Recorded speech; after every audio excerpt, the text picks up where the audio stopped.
పరిశుద్ధమైన బైబిల్లో నుండి కీర్తన గ్రంథం 112వ కీర్తన 112వ కీర్తన 2వ వచనాన్ని మనం చదువుకుందాం. 112వ కీర్తన 2వ వచనం. వాని సంతతి వారు భూమి మీద బలవంతులగుదురు. యథార్థవంతుల వంశపు వారు దీవింపబడుదురు. చాలు. అలాగే సామెతల గ్రంథం 14వ అధ్యాయం. సామెతల గ్రంథం 14వ అధ్యాయం 9వ వచనంలో 2వ లైన్ చదవండి. యథార్థవంతులు ఒకరి యందు ఒకరు దయ చూపుదురు. అలాగే 11వ వచనం 2వ లైన్. యథార్థవంతుల గుడారము వర్ధిల్లును. అలాగే 15వ అధ్యాయము 8వ వచనంలో 2వ లైన్. యథార్థవంతుల ప్రార్థన ఆయనకు ఆనందకరం. చాలు. ఇక్కడ అనేకమైన విషయాలు మనం చూస్తున్నాం. వారి సంతతి వారు భూమి మీద బలవంతులు అవుతారు. యథార్థవంతుల వంశపు వారు దీవించబడతారు. యథార్థవంతుల గుడారము వర్ధిల్లుతుంది. యథార్థవంతులు ఒకరి యందు ఒకరు దయ చూపిస్తారు. యథార్థవంతుల ప్రార్థన దేవునికి ఆనందకరం. ఇవి మనం చదివాం.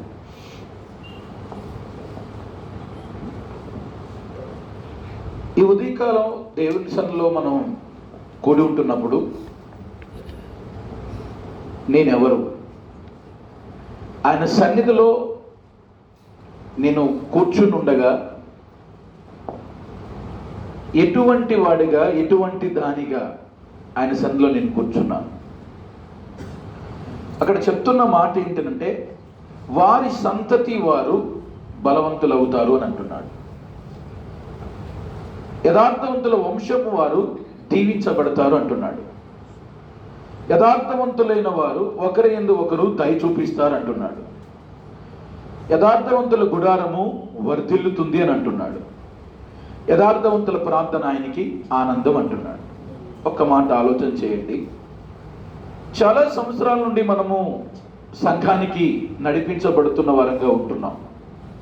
సంఘపు ఆరాధనలో పాల్గొంటున్న వారంగా ఉంటున్నాం. ఆయా సమయాల్లో అనేకమైన విషయాలు మనము వింటున్న వారంగా కూడా ఉంటున్నాం. సంవత్సరాలు గడుస్తున్నాయి, నెలలు గడుస్తున్నాయి, రోజులు గడుస్తున్నాయి.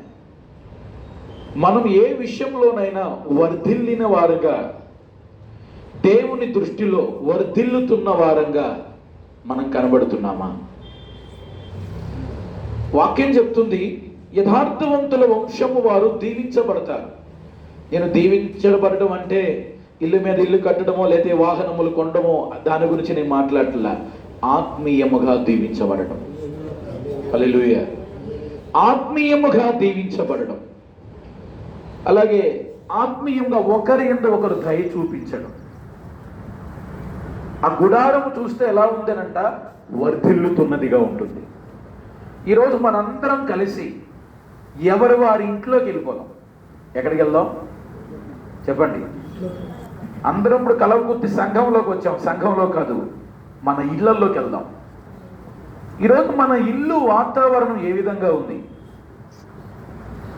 యథార్థవంతుల వంశము వారు దీవించబడుతున్నారు అంటున్నాడు. నిజంగా ఈరోజు మన ఇంటి వాతావరణం ఆత్మీయముగా దీవించబడినదేనా? మన ఇంటి వాతావరణం ఆత్మీయంగా వర్ధిల్లుచున్న అనుభవంలో ఉన్నదేనా? మనం ఇంటిలో ప్రార్థిస్తున్నప్పుడు మన ప్రార్థనను బట్టి దేవునికి ఆనందాన్ని కలిగించే విధంగా ఉందా? Praise the lord.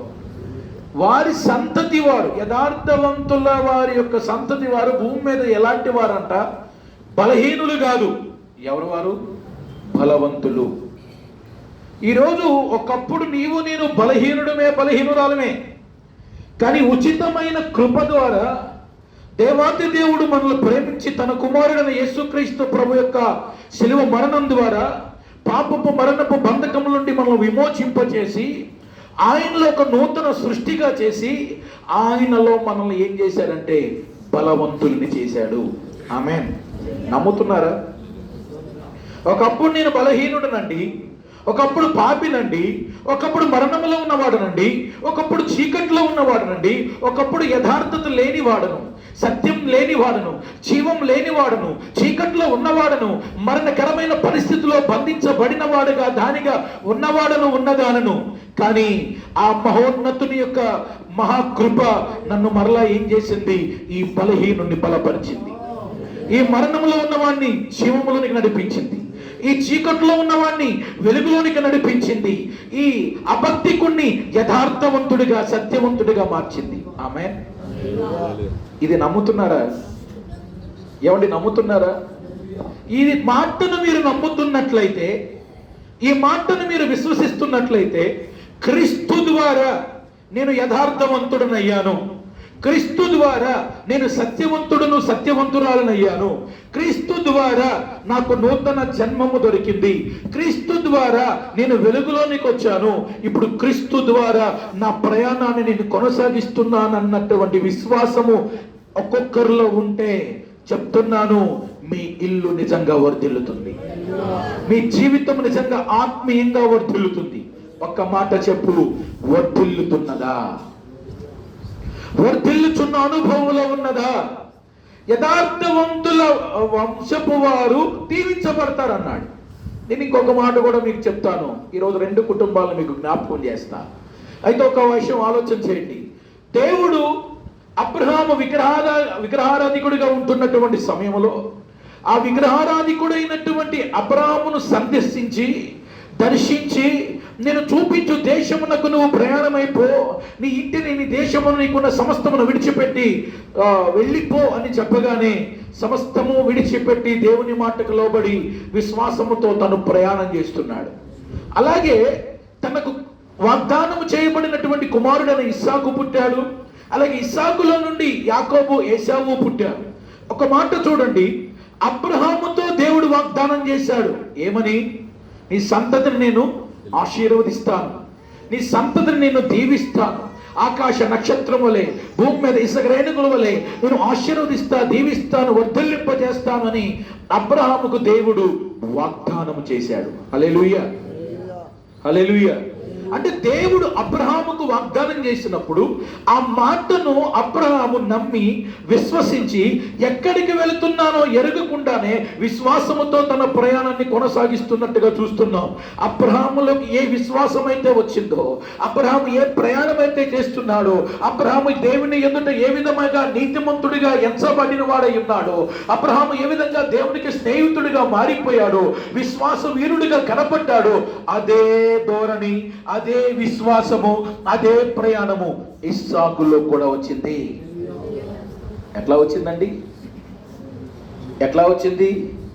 తండ్రిని చూస్తున్నాడండి. ఎవరు? ఇస్సాకు. అంటే అబ్రహాము ప్రయాణము చేయబడుతున్న వాడిగా ఉంటున్నప్పుడు, దేవుని మాట ప్రకారం నడుస్తున్న వాడిగా ఉంటున్నప్పుడు, దేవుని మాటకు విధేయత చూపిస్తున్న వాడిగా ఉంటున్నప్పుడు, తన కడుపును పుట్టిన కుమారుడు అబ్రహాములో ఏం చూస్తున్నాడంటే దేవుని పట్ల భయమును చూస్తున్నాడు, దేవుని పట్ల విశ్వాసం చూస్తున్నాడు, దేవుని మాటకు లోబడుతున్నటువంటి విషయాన్ని గమనిస్తున్నాడు. ఈరోజు ఒక మాట చెప్తాను. ఇక్కడ తండ్రులుగా ఇక్కడ కూర్చొని ఉన్నారు కదా, ఇక్కడ తల్లులుగా ఇక్కడ కూర్చున్నారు. నిజంగా మీలో విశ్వాసం ఉంటే, మీరు నిజంగా దేవుని యందు భయము భక్తి కలిగిన వారుగా ఉంటే, మీలో ఉన్న ఆ భయము భక్తి, మీలో ఉన్న ఆ యథార్థత, మీలో ఉన్న ఆ జీవము, మీలో ఉన్న ఆ సమాధానము, మీలో ఉన్న ఆ దైవత్వపు స్వభావము తప్పకుండా మీ పిల్లలకి మీ ఇంటిలో కనబడాలి. కనబడుతుందా? ఈరోజు సత్యం అంటే ఏదో గట్టిగా కేక వేసి 4 మందితో మాట్లాడిన అబద్ధం ఇది కాదండి. సత్య సంబంధమైన జీవితమును జీవించడం, యథార్థమైన జీవితాన్ని జీవించటం, యథార్థమైన జీవితమును జీవించి ప్రభు దృష్టిలో మనము యథార్థవంతులుగా కనబడటం. ఇక్కడ ఒక మాట చెప్తాను. మోషే మండుతున్న పొద దగ్గరికి వెళ్తున్నప్పుడు, ఆ పొద దగ్గరికి వెళ్తున్నప్పుడు దేవుడైన యెహోవా మోషేకి ఏమని పరిచయం చేసుకున్నాడంటే, అబ్రహాము, ఇస్సాకు, యాకోబునకు నేను దేవుడను అని అన్నాడు. ఎవరి పేరు చెప్పాడండి పరిచయం చేసుకోవడానికి? చెప్పండి. అదేంటి, నేను యెహోవానని చెప్పొచ్చుగా, నేను నీ దేవుడైన యెహోవాని అని చెప్పొచ్చుగా. ఎవరిని జ్ఞాపకం చేసుకుంటున్నాడు? అబ్రహాము, ఇస్సాకు, యాకోబునకు దేవుడును అని అన్నాడు. అంటే వారి కుటుంబం ఏమైంది అంటే వర్ధిల్లుతున్న అనుభవం, ఆత్మీయంగా వర్ధిల్లుచున్న అనుభవం, విశ్వాసములో ఎదుగుతున్న అనుభవం. ఈ లోకం విషయంలో తాపత్రయం లేకుండా, శరీర విషయంలో తాపత్రయం లేకుండా దేవుడు ఏదైతే వాగ్దానం చేసినాడో ఆ వాగ్దానం వైపే వారు అడుగులు వేస్తున్నారు. నిజంగా పిలిచింది ఎవరిని? మాట్లాడింది ఎవరితో? అబ్రహాముతో మాట్లాడాడు, అబ్రహామును పిలిచాడు, అబ్రహామును సందర్శించాడు. కానీ తన పిల్లలు కూడా ఆత్మీయంగా ఉన్నారు. అంటే తన కడుపును పుట్టిన కుమారుడైన ఇస్సాకు ఆత్మీయమైన వాడయ్యాడు, అలాగే మనవడైనటువంటి యాకోబు కూడా ఆత్మీయుడైన వాడు. ఆమేన్. ఒక మాట నేను అడుగుతాను, కుటుంబ యజమానులుగా ఇక్కడ కూర్చున్నారు కదా, మీ ఇంటిలో మీ మాదిరి ఏంటి? అబ్రహాము శారాకి మాదిరి, అబ్రహాం ఇస్సాకుకు మాదిరి, ఇస్సాకు రెబెకాకు మాదిరి, యాకోబుకు మాదిరి. అనేక విధములుగా ఆత్మీయమైన జీవితాన్ని, ఆత్మీయమైనటువంటి స్వభావాన్ని, ఆత్మీయమైనటువంటి సత్యపు జీవిత అనుభవాన్ని వారి ఇంటిలోనే చూపిస్తున్నారు. ఎక్కడ చూపిస్తున్నారండి? వారి ఇంటిలో. అంటే నేను ఒక మాట అంటాను, ఇక్కడ చూస్తే 20-30 కుటుంబాలు కూర్చున్నాం అనుకోండి. 20-30 కుటుంబాలు కలిసి ఒక చోట కూడుకుంటున్నప్పుడు అక్కడ ఏమవుతుంది? సంఘం. ఒక సంఘంగా మనం ఇక్కడ కూడుకోవాలంటే దగ్గర 20-30 కుటుంబాలు కలిసి ఇక్కడ కూర్చుంటే ఆత్మ సంబంధమైన సంఘంగా కూర్చొని పాటలు పాడుతూ వాక్యం వింటూ ముందుకు వెళ్తున్నాం. ఇప్పుడు సంఘం ఆత్మీయంగా ముందుకు పురుకొల్పబడాలంటే, సంఘం ఆత్మీయంగా వర్ధిల్లబడాలి అంటే, సంఘము క్రీస్తు స్వారూప్యంలోనికి నడిపించబడాలి అంటే మొట్టమొదట ఇంటి వాతావరణం సరైనదిగా ఉండాలి. మొట్టమొదటిగా ఇంటి వాతావరణములో ఆత్మీయమైన వాతావరణము, విశ్వాస సంబంధమైన వాతావరణము కలిగినటువంటి కుటుంబాలు ఉన్నప్పుడే ఆ కుటుంబం సంఘములోకి వస్తే ఆ సంఘములో ఆత్మీయమైన వాతావరణం ఉంటుంది. చెప్పండి, అవునా కాదంటారా? అవునా కాదా? అంటే యథార్థవంతుల వంశపు వారు దీవించబడుతున్నారు, వారి గుడారం వర్ధిల్లుతుంది. ఇప్పుడు అబ్రహాము గుడారం వర్ధిల్లిందండి, ఇస్సాకు గుడారం వర్ధిల్లింది, యాకోబు గుడారం వర్ధిల్లింది. ఇప్పుడు నా గుడారం, నీ గుడారం ఏంటి? ఈరోజు నా ఇల్లు, నీ ఇల్లు ఏంటి? నా జీవితం, నీ జీవితం ఏంటి? ఈరోజు మీతో కూడా నేను కూడా పరిశీలించుకుంటున్నా. ఒకసారి పరిశీలిద్దాం. ఈరోజు మన ఇంటి వాతావరణంలోనికి, వ్యక్తిగత జీవితంలోనికి, భార్య జీవితంలోనికి, భర్త జీవితంలోనికి, పిల్లల జీవితంలోనికి ఒక్కసారి ఆగి తొంగి చూడండి. వారి విశ్వాసం ఎలా ఉంది? వారి మాటలు ఎలా ఉన్నాయి? వారి క్రియలు ఎలా ఉన్నాయి? వారి నడవడిక ఎలా ఉంది? వారి మాట, వారి క్రియ, వారి నడవడిక, వారి ప్రవర్తన, వారి స్వభావం, వారు దేని మీద ఎక్కువ ఆసక్తి చూపిస్తున్నారు? సహోదరుడా, ఈరోజు నీవు దేని మీద ఆసక్తి ఉంది? దేని మీద నీ మనస్సు నిమగ్నమై ఉంది? దేవుడు దేనితో నీవు సంబంధం కలిగి ఉంటున్నావు? ఒకసారి ఆలోచించండి. దేవుడే చెప్తున్నాడండి, మట్టి మానవుడు గురించి మోషేతో చెప్తూ, నేను అబ్రహాం, ఇస్సాకు, యాకోబు దేవుణ్ణని మట్టి మానవుడిని జ్ఞాపకం చేసుకుంటున్నాడు. దేవుడు మట్టి మానవుని జ్ఞాపకం చేసుకోవడానికి ఏ పాటి వాడు? మట్టి మానవుడు. ఏమన్నా అర్హత ఉందా మానవుని జ్ఞాపకం చేసుకోవడానికి? ఏ అర్హత లేని వాడిని జ్ఞాపకం చేసుకుంటూ చెప్తున్నాడు, ప్రపంచానికి పరిచయం అవుతున్నాడు. అలాగే దేవుడు తన ఏర్పరచుకున్న సేవకులకు పరిచయం చేసుకుంటున్నాడు. నేను వారి దేవుడును, ఫలానా వ్యక్తి దేవుడునని పరిచయం చేసుకుంటున్నాడు. ఇప్పుడు నేనంటాను, నిన్ను బట్టి నన్ను బట్టి దేవుడికి ఎవరైనా పరిచయం అవుతున్నారా? దేవుడు మనల్ని బట్టి ప్రజలకు పరిచయం అవ్వాలని ఇష్టపడుతూ ఉండగా, మన పేరును బట్టి దేవుడు ఇతరులకు పరిచయం చేసుకోవడానికి మన జీవితాలు ఏమైనా యోగ్యమైనవిగా ఉన్నాయా? మన జీవితాలు ఏమైనా ఆత్మీయమైనవిగా ఉన్నాయా? ఈరోజు సువార్త చెప్పడం అంటే ఏంటో చెప్పనా? నీలోనికి ప్రభు వచ్చి నీలో ఉన్న స్వభావమును, నీలో ఉన్న ఆత్మీయతను మాదిరిగా చూపించి నీ మాట ఆయన మాటుంచి, నీ నోట ఆయన మాటుంచి పలుకుతున్నప్పుడు నీ మాట మాత్రం వారు చూడడు, నీ స్వభావాన్ని కూడా చూస్తారు. అవునా కదా? చెప్పండి. ఇప్పుడు అబ్రహాము, ఇస్సాకు, యాకోబు దేవుడును అని చెప్పడానికి దేవుడు అబ్రహాం యొక్క స్వభావాన్ని చూచాడు, అబ్రహాం యొక్క విశ్వాసాన్ని చూచాడు, అబ్రహాం యొక్క ప్రయాణాన్ని చూచాడు. వారి తరము కూడా అదే ప్రయాణములో, అదే విశ్వాసములో కొనసాగించబడింది. హల్లెలూయా. ఇప్పుడు చూస్తే మీతోనే తరం ఆగిపోతుందనంటే, మీ దగ్గరికి సువార్త వచ్చి మిమ్మల్ని విడిపించి నూతన జీవములోనికి నడిపించబడినప్పుడు, మీరు ఆత్మీయంగా ఎదుగుతున్న వారవుతున్నప్పుడు, విశ్వాసములు ఎదుగుతున్న వారవుతున్నప్పుడు, తప్పకుండా మీ ఇంటిలో మీ కడుపును పుట్టిన బిడ్డలు కూడా దేవునిలోనికి నడిపించబడాలి, ప్రభువులోనికి నడిపించబడాలి. వారు కూడా ఆత్మ సంబంధమైన అనుభవంలోనికి రావాలి. అలా రావటం లేదు అనంటే మొట్టమొదటిగా మనమే నిజమైన ఆత్మ సంబంధమైన అనుభవంలోనికి రాలేదు, మనమే నిజమైన విశ్వాసంలోనికి రాలేదు, మనమే నిజమైన నిరీక్షణ కలిగి ఉండలేని వారంగా, నిజంగా దేవునితో సహవాసం సంబంధం లేని వారంగా ఉంటున్నాం. ప్రజలో ఒక మాట, ఈరోజు నేను నా కుటుంబంగా ఇక్కడ దేవుని సన్నిధిలో పాల్గొన్నాను, కుటుంబంగా నేను దేవుని సన్నిధిలో కూడుకున్నాను అన్నవారు ఒకసారి చేయి పైకి ఎత్తండి. కుటుంబంగా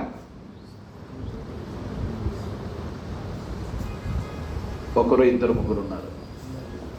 ఒకసారి ఆలోచించండి. ఇప్పుడు సువార్త, ఆత్మీయత, విశ్వాసం ఎక్కడికి కావాలి? ఎవరికి కావాలి? ఎవరికి కావాలి? ఇంటిలోనికి దిగిపోండి. ప్రైజలో సువార్తకి వీధులకి వెళ్ళొద్దండి, పట్టణాలకు వెళ్ళొద్దండి, గ్రామానికి వెళ్ళొద్దు, నీ ఇంటిలోనికి వెళ్ళు. ప్రైజలో ఒకసారి నీ ఇంటి వైపు తొంగి చూడు.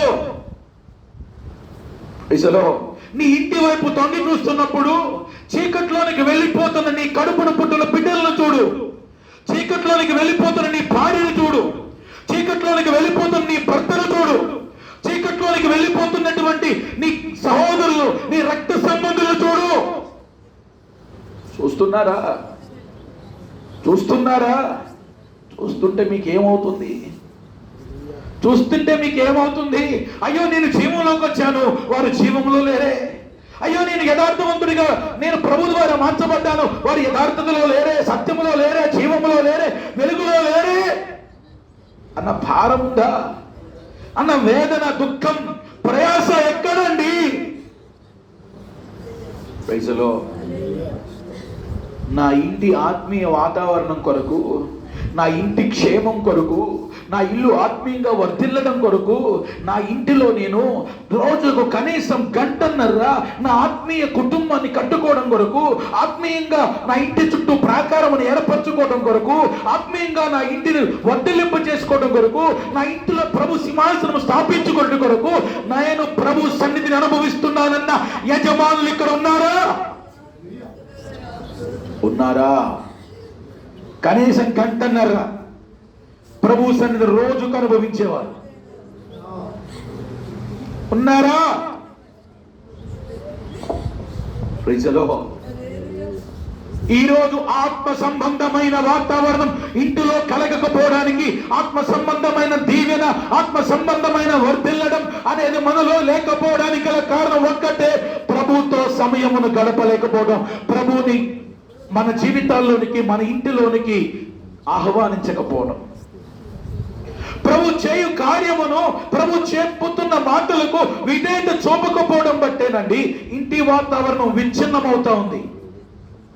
చాలా మందిని ఈ మధ్య నేను కలుస్తున్నప్పుడు, నా భర్త వల్ల నాకు సమాధానం లేదండి అనే సిస్టర్స్ ఉన్నారు, నా భార్య వల్ల నాకు సమాధానం లేదనే సిస్టర్స్, బ్రదర్స్ ఉన్నారు, నా పిల్లల వల్ల మాకు సమాధానం లేదనే తల్లిదండ్రులు ఉన్నారు. ఎందుకండి సమాధానం లేదు? ఎందుకండి ఆత్మ సంబంధమైన ఐక్యత లేదు? ఇక్కడ అంటున్నారు, యథార్థవంతులైతే ఒకరి యందు ఒకరు ఏం చూపుతారు? మాట్లాడండి. దయ చూపిస్తారు అనంది. నీ ఎడల నా ఎడల ఎవరు దయ చూపించారు? మాట్లాడండి కొంచెం. ఎవరు? ప్రభు యేసుక్రీస్తు 2026 సంవత్సరాల కింద నీ మీద నా మీద దయ చూపించాడు. నీ కొరకు నా కొరకు పాప క్షమాపణగా ఆయన, పాపానికి పరిహారంగా ఆయన శిలువలో మారిపోయాడు కదా. ఇప్పుడు ఆ పరిహారం పొందుకున్న నీవు నేను మన జీవితాల్లో సాధ్య అయిన సహాయములుగా వచ్చిన భార్య విషయంలో, మన కడుపును పుట్టిన బిడ్డల విషయంలో దయ చూపించేవారెవరు? దయ చూపించే వారి కొరకు ప్రభు సన్నిధిలో ప్రయాసపడే తండ్రులు ఎంతమంది ఉన్నారా? ఒకసారి యోబు దగ్గరికి వెళ్దాం. యోబు అంటున్నాడు, నా పిల్లలు పాపం చేశారేమో. చేశారేమోనా? మాట్లాడండి మీరు. చేశారేమోనా? చేశారేమో. వారు పాపం చేశారేమోనని ఒక్కొక్కరిని పవిత్రపరిచి, పరిశుద్ధపరిచి, ఒక్కొక్కరిని చొప్పున వానికి ఏం చేశాడు? బలి అర్పణ చేశాడు. ఆమేన్, ఆమేన్. ఏం చేశాడు? బలి అర్పణ. ఇప్పుడు చెప్పండి, ఇంటికి యాజకుడు ఎవరు? ఇంటికి యాజకుడు ఎవరండి? ఎవరు? కుటుంబ యజమానుడు. ఇప్పుడు నేనంటాను, నీ ఇల్లే ఒక చిన్నపాటి సంఘం. ఏంటి? మన ఇల్లులే ఒక చిన్నపాటి సంఘం. ఇంటిలో ఎవరున్నారు? భర్త, యజమానుడు, భార్య, పిల్లలు. ఎక్కడ 2-3 ఉంటే వారి మధ్య నేను ఉంటానన్నాడు. అంటే సంఘం అంటే ఏంటి? మన ఇల్లే సంఘం. ఇప్పుడు ఆ ఇంటిలో పరిచర్య చేయువాడు ఆ ఇంటి యజమానుడే. ఆ ఇంటికి యాజకుడు, అంటే ఆ సంఘానికి యాజకుడు ఇంటి యజమానుడైతే నీ ఇంటి విషయంలో బలి అర్పణ ఎక్కడా? నీ పిల్లల విషయంలో బలి అర్పణ ఎక్కడా? నీ భార్య విషయంలో బలి అర్పణ ఎక్కడా? ఈ రోజు ఆ బలి అర్పించబడుతున్న వారిగా కుటుంబ యజమానుడు మాదిరి కలిగిన వాడైతే తప్పకుండా ఆ ఇంటి వాతావరణం, అంటే ఆ గుడారము వర్ధిల్లుతుంది. ప్రార్థన పూర్వకంగా వినండి ఈ మాట. హల్లెలూయా. అక్కడ యోబుకి ఎవరు చెప్పారండి బలి అర్పించమని? దేవుడు ఏమైనా వచ్చి చెప్పాడా? లేదా ఏమైనా దూతలు వచ్చి చెప్పారా? వేరే ప్రవక్తలు వచ్చి చెప్పారా? యాజకులు వచ్చి చెప్పారా? ఎవరు చెప్పారు? యోబే ఇంటి పట్ల బాధ్యత కలిగిన వాడు, తన కుటుంబం పట్ల బాధ్యత కలిగిన వాడు, తన పిల్లల పట్ల బాధ్యత కలిగిన వాడు, తన భార్య పట్ల బాధ్యత కలిగిన వాడు, ఇంటి పట్ల ఆత్మీయమైనటువంటి మాదిరి కలిగిన వాడిగా యోబు ఉన్నాడు. కాబట్టి ఆ ఇంటి పట్ల బాధ్యత కలిగి వారందరి చొప్పున, ఒక్కొక్కరి చొప్పున బలి అర్పిస్తున్నాడు. అందుకే అన్నాడు, యోబు గురించి ఏం చెప్పాడంటే అతడు యథార్థవర్తనుడు అని అన్నాడు. ఎవరండి యోబు? యథార్థవంతుడు. అయితే ఇంటిని ఏం చేసుకుంటాడు? చక్కబెట్టుకుంటాడు. ఇప్పుడు నేను అంటాను, యథార్థవంతుడైన యజమానుడు నా ఇంటి చుట్టూ ఏముంటుందో చెప్పనా?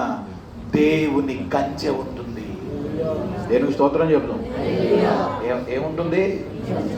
ఇంటి యజమానుడు యథార్థవంతుడైతే, యథార్థమైన మాదిరి చూపిస్తే ఆ భార్య ఆ మాదిరికి లోబడుతుంది, ఆ పిల్లలు ఆ మాదిరికి లోబడతారు, ఆ ఇంటి వాతావరణం ఆత్మీయంగా వర్ధిల్లుతుంది.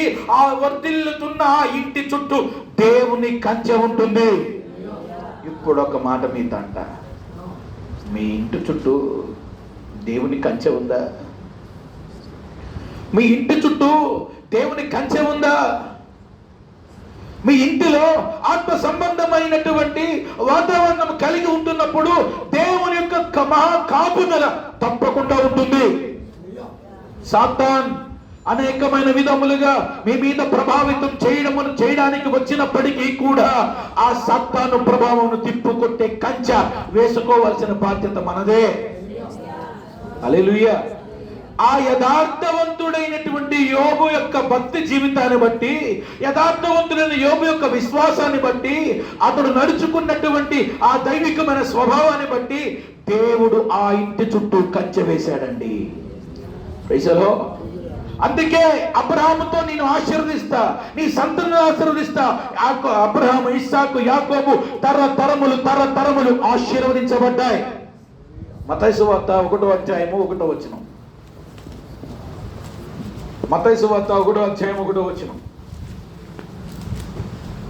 అబ్రహాము కుమారుడగు. కొంచెం గట్టిగా చదవండి. అబ్రహాము కుమారుడగు. అబ్రహాము కుమారుడగు. దావీదు కుమారుడైన యేసుక్రీస్తు వంశావళి. ఆగండి. ఎవరితో మొదలడి, ఎవరి పేరుతో కొత్త నిబంధన ప్రారంభమైంది? మాట్లాడు. ఎవరి పేరు ఉంది ఫస్ట్? అబ్రహాం. అంటే చూడండి, అబ్రహాము పేరుతో కొత్త నిబంధన ఏమైంది?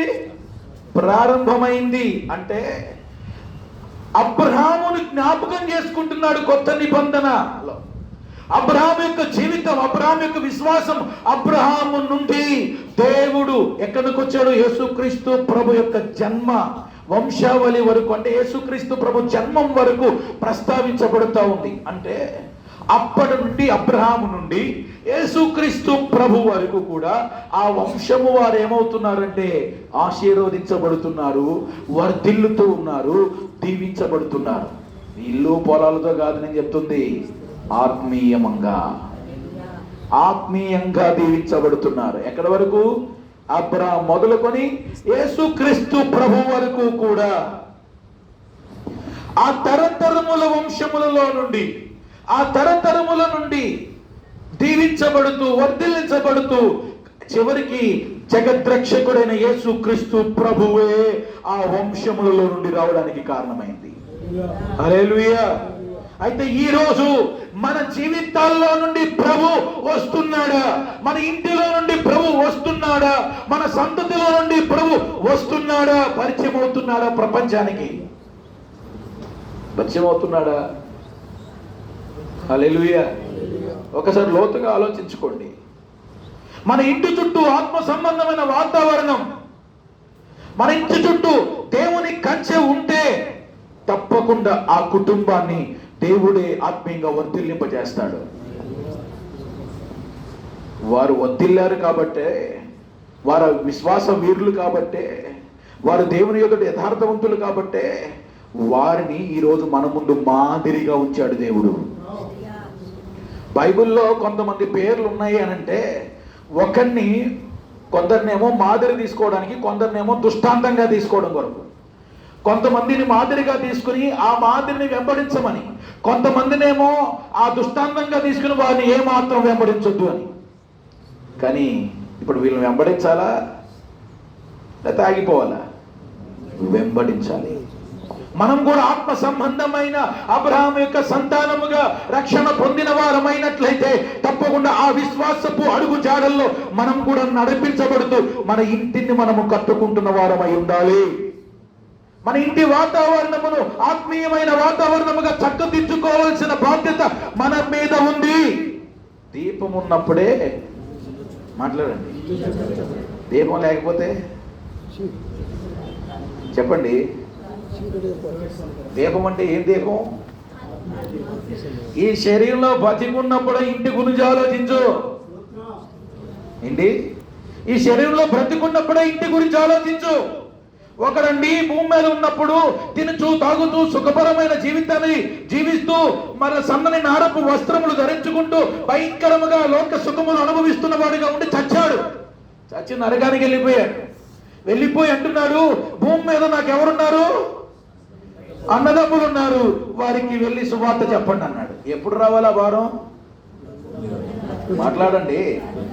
ఆ ఇంటిల గురించి భారం ఎప్పుడు రావాలి? వాడిలో దీపం ఉన్నప్పుడు, ఆత్మ దీపం ఉన్నప్పుడు, ఆ ఆత్మ దీపమును వెలిగించుకొని మారు మనసు పొంది రక్షణ పొంది ఆ రక్షణ కొరకు సాక్ష్యం ఇవ్వాల్సిన వాడిగా ఉన్నప్పుడు రావాలి. కానీ బతుకున్నప్పుడు రావాల్సిన మారు మనసు ఎప్పుడు వచ్చింది?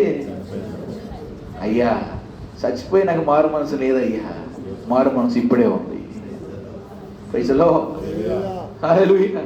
చెప్తున్నాడు అబ్రహాముతో, అబ్రహామా భూమి మీద నాకు సహోదరులు ఉన్నారయ్యా, ఎవరన్నా పంపించయ్యా, లేదా లాజరును పంపించయ్యా, మృతుల్లో నుండి ఒకరు లేచి వెళ్ళి వారికి చెప్తే వారు విశ్వసిస్తారయ్యా, నమ్ముతారయ్యా అంటే భూమి మీదే మోషే అనేక మంది ప్రవక్తలు యాజకులు అందరూ ఉన్నారు, వారు చూసుకుంటారులే అని చెప్తున్నాడు.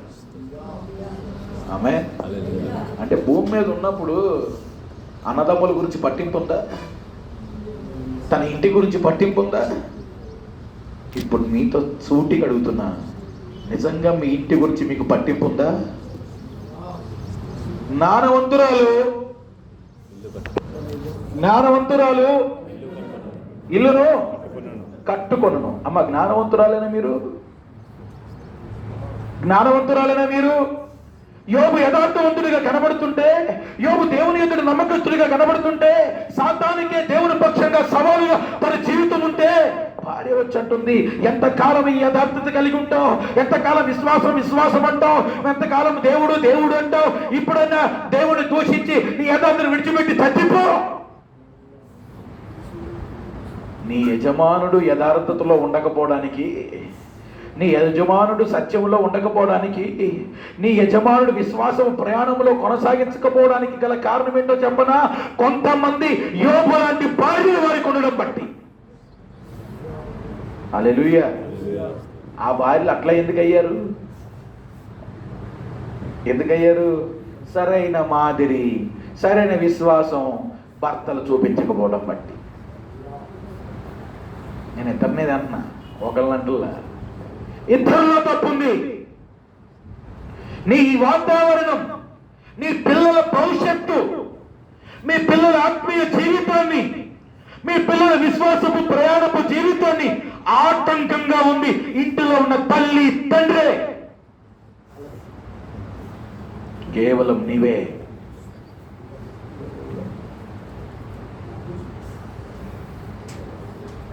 Praise the lord.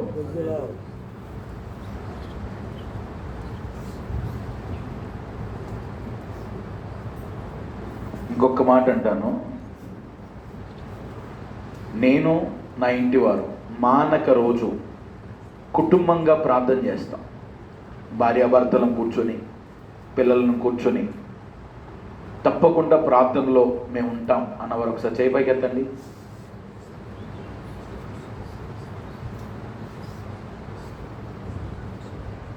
మాట్లాడరండి. అంటే మీకు ఆదివారం నాడికి నిలబడి చెప్పే వాక్యం బట్టి ఆత్మీయంగా వదిలుతాం అనుకుంటున్నారా? చెప్పండి. ఆదివారం నాడు సంఘముకు వచ్చి, సంఘములో దేవుని మాటలు 1 గంట ప్రసంగం ఎవరు చెప్పినా విని వెళ్ళిపోతే మేము ఆత్మీయులము, సత్య సంబంధులము, జీవ సంబంధులము, full gospel church of God, సంపూర్ణ సువార్త అనే పేరు చెప్పడానికి అర్హత లేని వారంగా ఉన్నాం. Full gospel church of God అంటే సంపూర్ణ, చెప్పండి, సంపూర్ణ సువార్త దేవుని సంఘం. ఇప్పుడు సంపూర్ణ సువార్త దేవుని సంఘంలో ఉన్నవారు సంపూర్ణులా? ఏంటండి? సంపూర్ణులుగా రావాలి. సంపూర్ణులంటే ఆదివారం నాడు ఒక వారానికి ఒక రోజు ఆరాధనలో సంపూర్ణులు అవ్వలేరండి. అయ్యేవారు ఉంటే చెప్పండి, నాకు చూపించండి ఒకసారి. ఎవరైనా ఉన్నారా? ఆదివారం నాడు ఆరాధన బట్టి నేను సంపూర్ణ అయిపోతున్నాను అన్నవారు ఎవరైనా ఉంటే వారు అబద్ధికులు. ప్రతిరోజు ఇంటి వాతావరణములో వాక్యపు వెలుగులో, వాక్యపు సంపూర్ణమైన వెలుగులో వారి జీవితాలను, వారి కుటుంబాన్ని, వారి విశ్వాసమును, వారి ప్రార్థనలో ఆ కుటుంబ వాతావరణము ఆత్మీయంగా చక్కబెట్టుకోకపోతే ఆదివారం నాడు సంఘానికి వచ్చి ప్రార్థించి ఆదివారం నాడు తిరిగి వెళ్ళిపోయి మిగిలిన దినాల్లో ప్రార్థన లేకుండా, వాక్య ధ్యానం లేకుండా, ఉపవాసం లేకుండా ఉన్నవారు ఎవరైనా కూడా సంపూర్ణులే. చెప్పండి, ఇప్పుడు మన ఇల్లు సంపూర్ణమా అసంపూర్ణమా? ఈనాడు ఏం చెప్తాం చెప్పనా? ఏమండి, సంఘములో సంపూర్ణత లేదండి, సంఘములో ఏమి లేదండి, ఆత్మీయత లేదండి, సంఘములో ఏదో సమాధానం లేదండి, సంఘములో ఏమి లేదండి, ఏమి లేదు, ఐక్యత లేదండి, ప్రేమ లేదండి. ఎన్ని మాటలు సంఘం గురించి చెప్తాం, ఎన్ని మాటలు సంఘం గురించి మాట్లాడతాం. అవునంటారా కాదంటారా? మనం నేరారోపణ చేయడానికి ఎక్కడికి వెళ్ళిపోతాం? సంఘం. ఒక్కసారి నీ ఇంటిలోకి రమ్మని చెప్పావు అందుకే ప్రారంభంలోనే. ఇప్పుడు నేరారోపణ చేయాల్సింది సంఘం మీద కాదు, సేవకుడి మీద కాదు, నీ మీద, నీ ఇంటి వారి మీద. Praise the lord. నీ మీద, నీ ఇంటి వారి మీద నేరారోపణ. నీవు ఆత్మీయంగా ఎదగలేకపోతే, నీ ఇంటిలో నీ భార్య ఆత్మీయంగా ఎదగలేకపోతే, నీ పిల్లలు ఆత్మీయంగా ఎదగలేకపోతే, నీవు ఆత్మీయంగా ఎదగలేకపోతే నేరారోపణ చేయాల్సింది సంఘ పెద్ద మీద కాదు, సేవకుడి మీద కాదు, సహవాసం మీద కాదు, సంఘం మీద కాదు, నీ మీద నువ్వు వేసుకోవాలి. ఎవరి మీదండి? నిన్ను నువ్వే విమర్శించుకో, నిన్ను నువ్వు పరిశీలించుకో. రైసలో ఇంటికి పాస్టర్ ఎవరని చెప్పాను? చెప్పండి. యజమానుడు. నీ ఇంటికి నీవే పాస్టర్, భార్య పరిచారకురాలు. ఏంటి సాటైన సహాయం అంటే ఏంటి? పరిచారకురాలు. అంటే నీ ఇంటిని ఆత్మీయంగా కట్టుకునే విషయంలో భార్య భర్తలు దేవుని సన్నిధిలో ఉపవాసముతో, దేవుని సన్నిధిలో ప్రార్థనతో, దేవుని సన్నిధిలో వాక్య ధ్యానముతో ఉంటున్నప్పుడు ఆ ఇల్లు ఆత్మీయంగా వర్ధిల్లుతుంది. ఆ గుడారములు ప్రభువు నివాసం ఉంటాడు. ప్రైజలో ఇప్పుడు ప్రభు నివాసం ఉంటున్న గుడారంగా మన గుడారం ఉంటే, నీ ఉంటున్న ప్రాంతములో నీ గుడారం మహిమతో నింపించబడుతుంది, దేవుని మహిమతో నింపబడుతుంది. నిన్ను బట్టి నీ పక్కనున్న వారు, అంటే నీ పొరుగింటి వారు కూడా ప్రభు వైపు ఆకర్షించబడతారు. ఇప్పుడు నేను అంటాను, మన గురించి ఎవరినన్నా సాక్ష్యం అడగాలంటే ఎవరిని అడిగితే చెప్తే సరిపోతుంది చెప్పనా? మన పక్కింటి వాళ్ళ దగ్గరికి వెళ్తే మన సాక్ష్యం చెప్పేస్తారు. ఎవరు చెప్తారు? మన పక్కింటి వారి దగ్గరికి వెళ్తే మన బ్రతికేంటో, మన మాటలేంటో, మన స్వభావం ఏంటో, మన క్రియలేంటో, మన ప్రవర్తన ఏంటో ఈజీగా తెలిసిపోతుంది.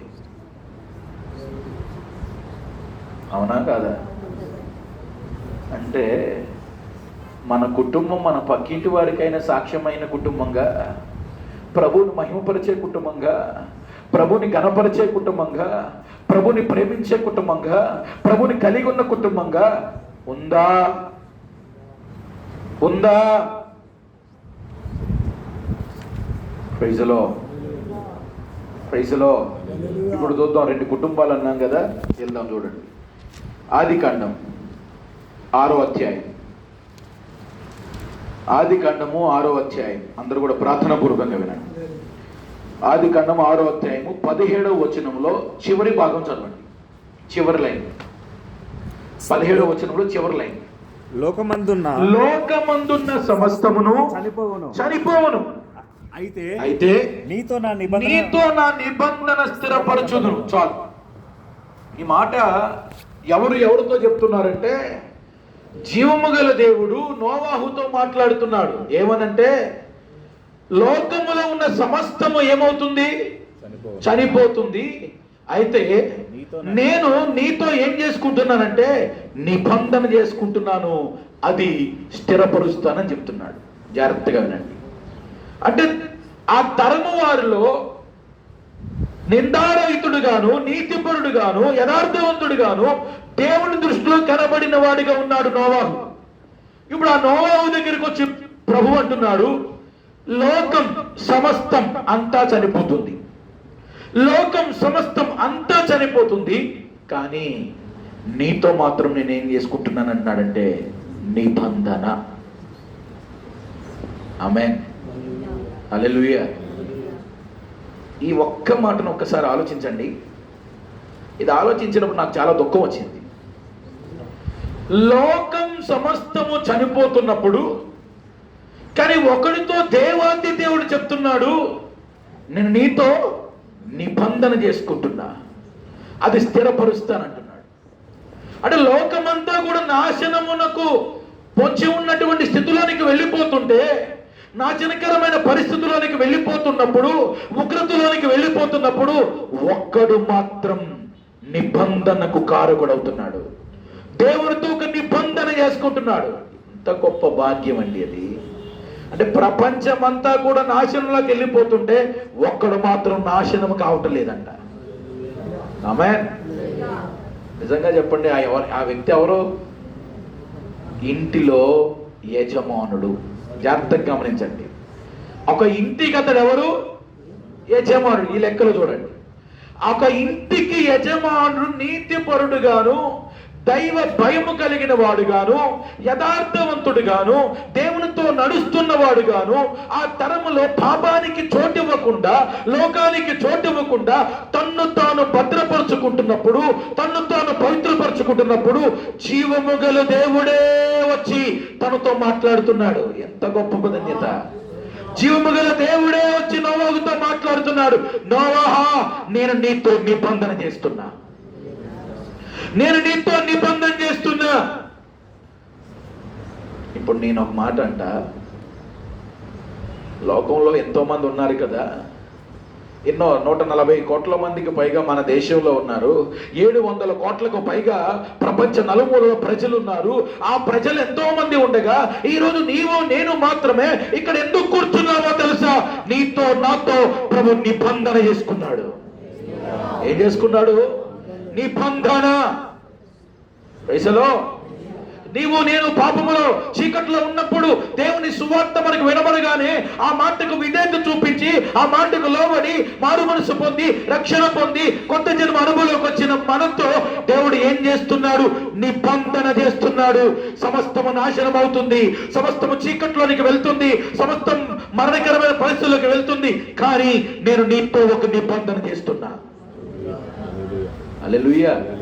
నీతో నిబంధన అన్నాడు. తర్వాత చదవండి ఆ వచనం 18. అయితే నీతో నా నిబంధన స్థిరపరచుదును, నీతో కూడా నీ కుమారులను, నీ భార్యయు, నీ కోడండ్రును ఆ ఓడలోనికి ప్రవేశింపవలెను. దేవునికి స్తోత్రం. హల్లెలూయా. ఏం చెప్తున్నాడండి? నీతో నేను నిబంధన చేశా, నిన్ను బట్టి నీ కుమారులను, నిన్ను బట్టి నీ భార్యను, నిన్ను బట్టి నీ కోడండ్రు, నీ కుటుంబంగా కలిసి ఓడలోనికి రండి అంటున్నాడు. హల్లెలూయా. అంటే ఒక యజమానుడు యథార్థవంతుడైతే, ఒక యజమానుడు నీతిపరుడైతే, ఒక యజమానుడు దేవునితో నడిచేవాడైతే దేవుడు ఆ కుటుంబాన్ని విడిచిపెట్టడు. ఇప్పుడు దేవుని సంకల్పం నోవాహు కుటుంబమా? మాట్లాడండి కొంచెం గట్టిగా. నోవాహు కుటుంబమా? గట్టిగా. ఫస్ట్ నిబంధన ఎవరితో చేశాడు? తర్వాత ఏమన్నాడు? నువ్వు కాదురా బాబు, నీతో కూడా నీ కుమారులు, నీతో కూడా నీ భార్య, నీతో కూడా నీ కోడండ్రు మొత్తం అందరూ కలిసి ఓడలో ప్రవేశించండి అన్నాడు. అంటే దేవుని సంకల్పం ఒక వ్యక్తి మీద కాదు, ఒక కుటుంబం మీద ఉంది. ఆమేన్, ఆమేన్. ఎవరి మీద ఉంది? ఒక కుటుంబం మీద ఉంది. ఇప్పుడు నేను మీతో అడుగుతున్నా, దేవుడు నీతో నిబంధన చేస్తుంది నీ ఒక్కడి రక్షణ కొరకు కాదు, నీ కుటుంబ రక్షణ కొరకు. హల్లెలూయా. నీ కుటుంబ సమాధానం కొరకు, నీ కుటుంబ జీవం కొరకు, నీ కుటుంబ రక్షణ కొరకు ప్రభు ఈనాడు నీతో నిబంధన చేస్తున్నాడు. హల్లెలూయా. చదవండి తర్వాత. మరియు త్వరగా నీతో కూడా బ్రతికించి ఉంచుకున్నటకు సమస్త జీవులలో అనగా సమస్త శరీరుల యొక్క జాతిలోనివి రెండేసి చొప్పున నీవు ఓడలోనికి తేవలెను. వాటిలో మొగదియు ఆడదియు ఉండవలెను. నీవు వాటిని బ్రతికించి ఉంచుకొనుటకై వాటి జాతుల ప్రకారం పక్షులలోను, జాగ్రత్తగా మనుషుల్లోను, పక్షులలోను, వాటి జాతుల ప్రకారము, జంతువులలోను, వాటి జాతుల ప్రకారము, నేలను ప్రాకు వాటన్నిటిలోను జాతిలోను రెండేసి చొప్పున, ప్రతి జాతిలోను రెండేసి చొప్పున నీ యొద్దకు అవి వచ్చును.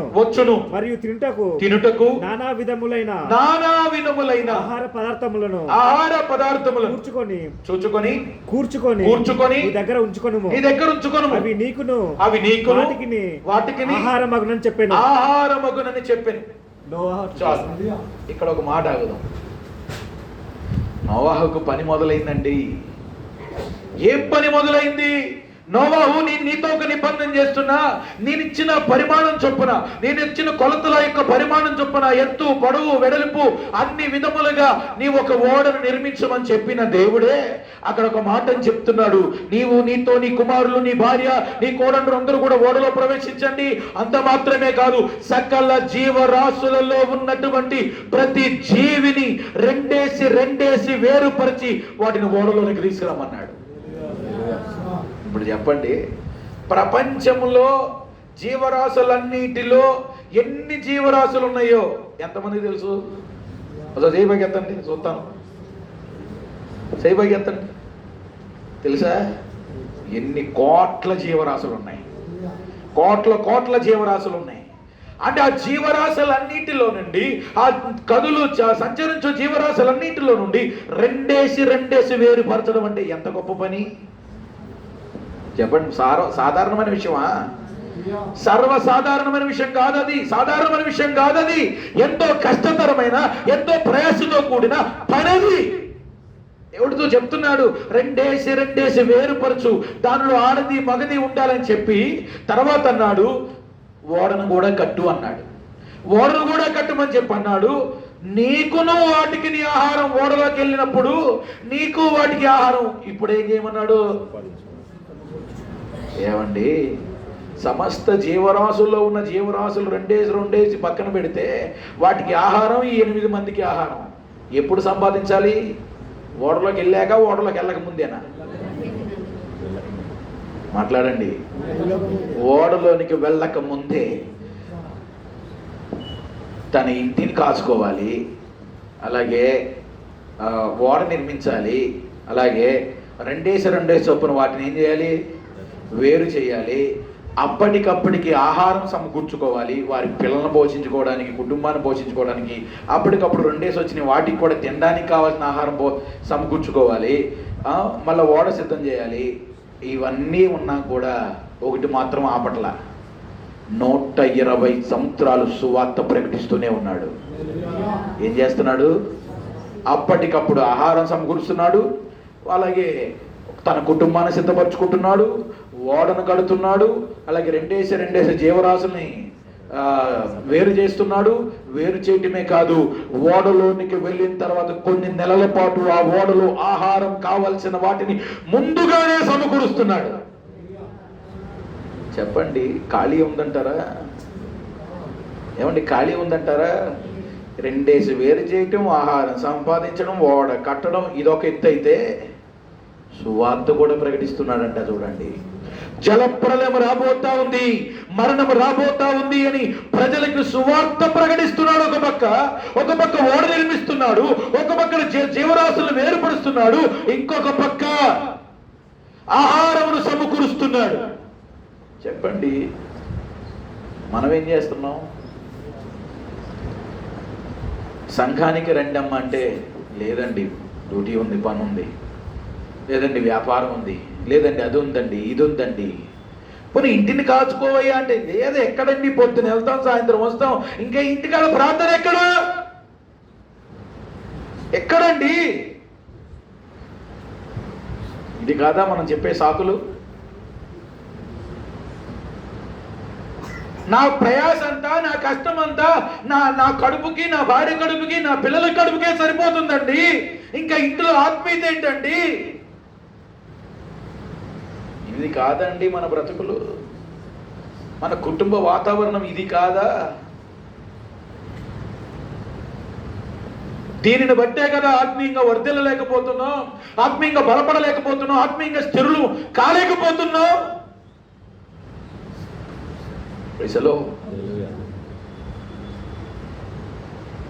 హెబ్రీ పత్రిక 11వ అధ్యాయము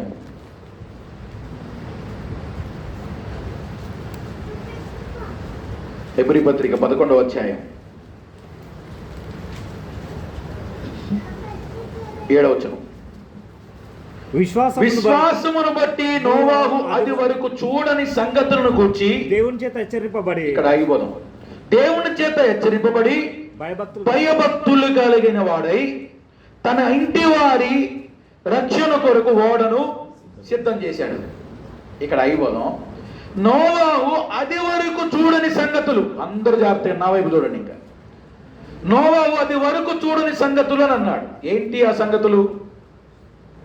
అది వరకు చూడని సంగతులు అంటే ఏంటి సంగతులు అంటే, ఆదాము దగ్గర నుండి నోవాహు వరకు చాలా తరాలు ఉన్నాయి. ఆ 5వ అధ్యాయము అలాగే అన్ని చదువుకోండి తర్వాత వెళ్ళినాక. 6వ అధ్యాయం వరకు మీరు చదువుకుంటే అనేకమైన తరములు వచ్చాయి. ఆ తరములలో ఉన్న ప్రజలందరూ కూడా నోవాహు, అదే ఆదాం దగ్గర నుండి నోవాహు వరకు ఆకాశం నుండి ఒక్క నీటి చుక్క భూమి మీద పట్టడం వారు చూడలేదు. ఏం చేయలేదు? ఆకాశం నుండి భూమి మీదకి ఒక్క నీటి చుక్క పడడం అనేది చూడలేదు. కానీ నోవాహు ఏమని ప్రకటిస్తున్నాడు? ఆకాశం నుండి వర్షము కుమ్మరించబడబోతా ఉంది, జలప్రలయం రాబోతా ఉంది, ఆ జలప్రలయం ద్వారా లోకము సమస్తము నాశనము కాబోతా ఉంది, అందరము చనిపోతాము, మారు మనసు పొందండి అని సువార్త ప్రకటిస్తున్నాడు. కానీ ప్రజలు ఏం చేయట్లేదు. అరే మన తాతల దగ్గర నుండి మనం ఏం చూడలా? ఆకాశం నుండి ఒక్క చుక్క వర్షం పట్టం మనం చూడలేదు. ఇప్పుడేంటో నువ్వు కొత్తగా వచ్చి చెప్తున్నావు, ఇప్పుడు మేము ఇల్లు కట్టుకున్నాం, మేడ కట్టుకున్నాం, తినడానికి ఉండడానికి ఎంతో సమృద్ధికరమైనటువంటి వాతావరణంలో ఉన్నాం, పెళ్లికి ఇస్తున్నాం, పెళ్లికి తీసుకుంటున్నాం, లోక సంబంధమైన సుఖ సౌఖ్య భోగ్యములు అన్ని మా ముందున్నాయి. ఇప్పుడు అన్ని విడిచిపెట్టి ఈ ఓడ కట్టమంటున్నావు, ఓడలో ప్రవేశించమంటున్నావు, నీకు ఏమైనా పిచ్చి పట్టిందా అని ఆ మాటను వారు ఏం చేయలేదంటే లెక్క చేయలేదు. దేవుడు ఎప్పుడైతే నోవాహుతో చెప్పాడో, దేవుడు చెప్పిన మాటకు నోవాహు లెక్క చేశాడా? విధేయత చూపించాడా? అవిధేయత చూపించాడా? మాట్లాడండి. విధేయత చూపించాడు. అంటే దేవుడు హెచ్చరిస్తున్నాడని ఆ హెచ్చరికను గుర్తుపట్టి, ఆ హెచ్చరికకు భయపడి, ఆ హెచ్చరికకు లోబడి లోకం కొరకో, లోక సుఖ సౌఖ్యం కొరకో నోవాహు ఆశపడలేదు.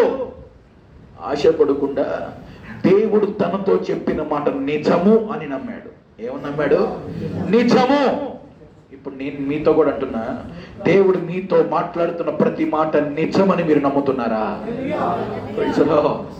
ఈ లేఖనములలో ప్రభు నీ కొరకు నా కొరకు నిగుడు పరిచిన ప్రతి మాట నిజము అని మీరు నమ్ముతున్నట్లయితే, విశ్వసిస్తున్నట్లయితే తప్పకుండా మీరు ధన్యులే. హల్లెలూయా. అయితే ఎప్పుడైతే హెచ్చరింపబడి ఏ విధంగా అయితే ఆ మాటకు లోబడి భయభక్తులు కలిగిన వాడే తన ఇంటి వారి కొరకు, అక్కడ అన్నాడు ఇంటి వారి కొరకు అని రాయబడింది. ఇంటి వారు, ఇంట్లో ఎవరుంటారు? భార్య, పిల్లలు, వారికి ఉన్న భార్యలు, ఇలా వారి ఇంటి వారందరినీ కూడా ఏం చేసుకున్నాడు? రక్షణలోనికి నడిపించి ఆ ప్రపంచానికి నేరస్థాపనగా మారిపోయాడు. అంటే అక్కడ ఎలా ఉన్నాడు? అక్కడ చూడండి, నేరస్థాపన చేసి, లోకం మీద నేరస్థాపన చేసి విశ్వాసమును బట్టి కలుగు నీతికి వారసుడయ్యాడు. అంటే నేను అంటాను, నీతికి వారసుడు అంటే ఎవరు? నీతిమంతుడు ఎవరు? దేవుడే నీతిమంతుడండి. అంటే నీతిమంతుడైన దేవునికి ఇప్పుడు ఇతడు ఏమయ్యాడంటే వారసుడయ్యాడు. ఈ మాట నేను చదువుతున్నప్పుడు చాలా నాకు ఆనందం అనిపించింది. ఇప్పుడు నేను కూడా ఏమవ్వాలి? మీరు కూడా ఏమవ్వాలి? మీరు ఆయనకు వారసులం అవ్వాలి. ఆయనకు వారసులం అవ్వాలంటే మనకు మన ఆత్మ మీద భారం, మనకు మన ఇంటి వారి మీద భారం, బాధ్యత కలిగి, బాధ్యత లేని వారి కాదండి, బాధ్యత కలిగి, భారం కలిగి, విశ్వాసం కలిగి, నమ్మకం కలిగి, నమ్మకమైన వారంగా, యథార్థమైన వారంగా దేవునికి కనబడాలి. ఎవరు కనబడాలి? దేవునికి. ఈరోజు మాకు మీరు కనబడాల్సిన అవసరం లేదు, సేవకులకు కనబడాల్సిన అవసరం లేదు, ఎవరికి కనబడద్దు, దేవునికి కనబడితే చాలు. ఆమేన్. నీ యథార్థత, నీ నమ్మకత్వం, నీ విశ్వాసం దేవునికి కనబడాలి. హల్లెలూయా.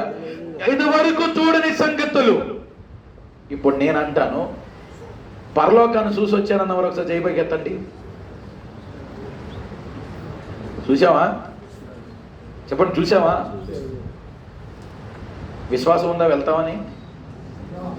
ఇప్పుడు మనం చూసిన దాన్ని విశ్వసిస్తున్నామా, చూడని దాన్ని విశ్వసిస్తున్నామా? అంటే మనం కళ్ళారా చూడని దాన్ని విశ్వసిస్తున్నాం. అంటే నోవాహు కూడా చూడని దానిని చూస్తున్నట్టుగా హెచ్చరింపబడ్డాడు. రాబోతున్నటువంటి ఉగ్రత, రాబోతున్నటువంటి శ్రమ, రాబోతున్నటువంటి ఆ మరణము, రాబోతున్న పరిస్థితులను విశ్వాసముతో చూచి హెచ్చరింపబడి భయాందోళన చెంది తనను తన ఇంటిని కాపాడుకున్నాడు. పేతురు పత్రుల్లో ఒక మాట అన్నాడు, ఏమన్నాడు తెలుసా? ఈ సమస్త సృష్టి జీవరాశులన్నీ కూడా మిక్కటమైన మహావేంద్రముతో ఏమైపోబోతా ఉన్నాయి చెప్పండి. పేతురు చెప్పాడండి, ఈ లోకములో సమస్త సృష్టి కంటికి కనబడుతున్న సమస్త జీవరాశులన్నీ కూడా మిక్కటమైన మహావేంద్రముతో లయమైపోతాయి. ఇప్పుడు చెప్పు, ఆ మాట నువ్వు నమ్ముతున్నావా? సహోదరులారా, ఇక్కడ కూర్చున్న మీతో అడుగుతున్న, నమ్ముతున్నారా? నోవాహు 120 సంవత్సరాల తర్వాత వచ్చింది ఏంటి? ప్రళయం, ఉగ్రత. ఇప్పుడు ప్రభు 2026 సంవత్సరాల క్రితమే మిక్కటమైన మహావేంద్రముతో ఈ ప్రపంచ నలుమూలలో ఉన్నటువంటి జీవరాశులు సమస్త సృష్టి కూడా మిక్కటమైన మహావేంద్రముతో లయమైపోతుందని 2026 సంవత్సరాల క్రితమే ఏం చేశాడు చెప్పండి? చెప్పాడు. అంటే మనకేం దొరికిందో చెప్పనా? కృప ఎక్కువ దొరికింది. ఏం దొరికింది? వారికి 120 సంవత్సరాలు అయితే మనకు 2026 సంవత్సరాలు అయింది. ఇంకా ఉందలే, ఆలస్యం చెయ్యొద్దు భయ్యా, ఆలస్యం చెయ్యొద్దు భయ్యా. ప్రభు త్వరగా రాబోతున్నాడు. నా ప్రభు త్వరగా రాబోతున్నాడు. ఈ రోజు నువ్వు మేడ కట్టినా, మిద్ది కట్టినా, ఎంత లోకంలో ధనము సమకూర్చుకున్నా, పేరు ప్రఖ్యాతుల గౌరవముతో కూడినటువంటి ఏమున్నా గాని అవన్నీ కూడా మిక్కుటమైన మహావేంద్రముతో లయము కాబోతున్నటువంటి దినములు రాబోతున్నాయి. అయితే ఆ దినము రాబోతుంది కదా, ఇప్పుడు నువ్వేం చేయాలో చెప్పనా? ఈ రోజు ప్రభు నీతో నాతో హెచ్చరికగా మాట్లాడుతున్న మాట ఏంటో చెప్పనా? లోకము సమస్తము చనిపోబోతా ఉంది, లోకము సమస్తము లయము కాబోతా ఉంది. అయితే నేను నీతో ఒక నిబంధన చేస్తున్నాను, అది స్థిరపరుస్తా. నీ భార్య, నీ పిల్లలు, నీ కుమారులు, నీ కోడళ్ళు అందరూ ఓడలో ప్రవేశించండి. ఇప్పుడు ఎవరితో చెప్తున్నాడు ఈ మాట? నోవాహుతో కాదు, మనతో మాట్లాడుతున్నాడు. మారు మనసు పొంది రక్షణ పొందిన మనతో మాట్లాడుతున్నాడు. ఇంటిని కాపాడుకో, ఇంటిని రక్షించుకో, ఇంటిని సిద్ధపరచుకో, ఇంటి వారందరూ కలిసి ఓడలో ప్రవేశించండి. ఈ ఇంటిని కాపాడుకుంటున్నటువంటి సమయంలో సువార్త ప్రకటించు, విశ్వాసముతో బ్రతుకు, మాదిరి కలిగిన జీవితం బ్రతుకు. నీ ఇంటి వారిని సంరక్షించు, నీ ఇంటి వారిని పోషించు, నీ ఇంటి వారిని బలపరచు. శరీరములో ఏ విధంగా అయితే పోషించడానికి ప్రయాసపడుతున్నావో, శరీరములో ఏ విధంగా అయితే వారిని బలపరచడానికి కావాల్సినవన్నీ ఏర్పరచడానికి కష్టపడుతున్నావో, అంతకంటే రెట్టింపుగా ఆత్మలో బలపరచబడ్డానికి, ఆత్మలో పోషించబడ్డానికి, ఆత్మలో నెమ్మది పొందడానికి, ఆత్మలో సమాధానం పొందడానికి అంతకంటే ఎక్కువగా ప్రయాసపడాలి. ఆమేన్. విలువైంది శరీరమా ఆత్మ? విలువలేని శరీరం. విలువలేని శరీరం కొరకు ఉదయం వెళ్తావు, సాయంత్రం ఎప్పుడో వస్తావు. దేని కొరకు? నీ కుటుంబం, నీ శరీరంలో ఉన్న నీ బంధువులను, నీ రక్త సంబంధులను, నీ భార్యను, నీ పిల్లల్ని పోషించుకోవడానికి ఉదయం వెళ్తావు, సాయంత్రం వస్తావు. దేని కొరకు? పోషించడానికి, శరీరం పోషించడానికి. మరి ఆత్మ పోషించడానికి, నీ భార్య ఆత్మని, నీ పిల్లల ఆత్మని పోషించడానికి చెప్పు, ఏం చేస్తున్నావు? కొత్త నిబంధనలో క్రీస్తు రక్తం ద్వారా కడగబడిన ప్రతి ఒక్కరు కూడా, నూతన జన్మ పొందిన ప్రతి ఒక్కరు కూడా రాజులైన యాజక సమూహమే కదా. ఇప్పుడు యాజకుడా, నేను నీతో అడుగుతున్నా, నీ ఇంటి విషయమైన భారం, నీ ఇంటి విషయమైన ప్రయాస నీకుందా? ఉందా? ఈ కుటుంబం బాగుంది, ఇంకొక కుటుంబం. త్వరగా చూడండి, ఆదికాండం 19వ అధ్యాయం. ఆదికాండం 19వ అధ్యాయం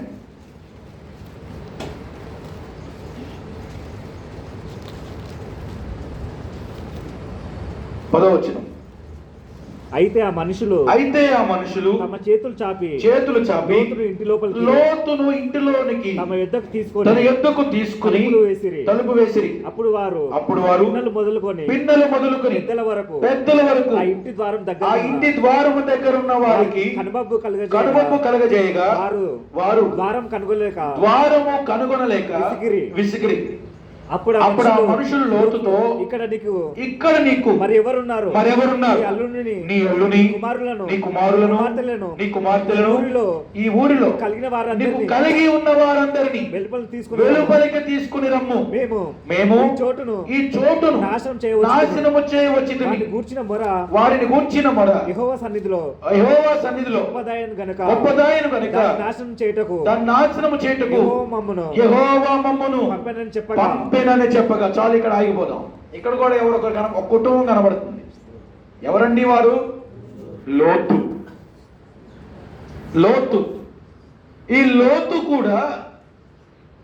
కుటుంబాన్ని అబ్రహాముతో ప్రయాణం చేసిన వాడైనప్పటికీ కూడా పచ్చని యోర్దాను ప్రాంతాన్ని చూసి ఇది యెహోవా తోట వలె ఉందని అనుకుని ఆ ప్రాంతానికి వెళ్ళిపోయిన వాడిగా కనబడుతున్నాడు. కానీ ఆ ప్రాంతంలో ఉన్నవారందరూ కూడా యెహోవా దృష్టికి ఎలా ఉన్నారంటే ఘోరమైన పాపాత్ములుగా కనబడుతున్నారు, దుష్టులుగా కనబడుతున్నారు. కానీ ఆ ప్రాంతంలో వీరున్నారు. ఆ ప్రాంతంలో వీరుంటున్నటువంటి సందర్భంలో పరలోకం నుండి ఒక దూతలు ఇద్దరు మనుషులు వచ్చి అంటున్నారు, లోతా ఇక్కడ నీకెవరున్నారు? నీ అల్లుని, నీ కుమారులను, నీ కుమార్తెలను, నీ భార్యను, నీకున్న కలిగిన వారు ఎవరైతే ఉన్నారో వారందరూ వెలుపలికి తీసుకురమ్ము అని అంటున్నాడు. అంటే ఒక మాట ఆలోచన చేయండి. లోతు గురించి బైబిల్ చెప్తున్న మాట ఏంటంటే లోతు నీతిపరుడు. ఎవరు? నీతిపరుడే. కానీ ఆ నీతి కలిగిన జీవితాన్ని, ఆ నీతి కలిగిన ప్రవర్తనను, ఆ నీతి కలిగిన విశ్వాసాన్ని తన భార్యకు చూపించలేకపోయాడు, తన పిల్లలకు చూపించలేకపోయాడు. కారణం ఏంటో చెప్తా. మొదటి వచనం చదవండి, 19వ అధ్యాయం మొదటి వచనం. ఆ సాయంకాలం మందు ఇద్దరు దేవదూతలు సొదొమ చేరినప్పటికీ లోతు సొదొమ గవిని యొద్ద కూర్చుని ఉన్నాడు. చాలు. ఎక్కడున్నాడంట?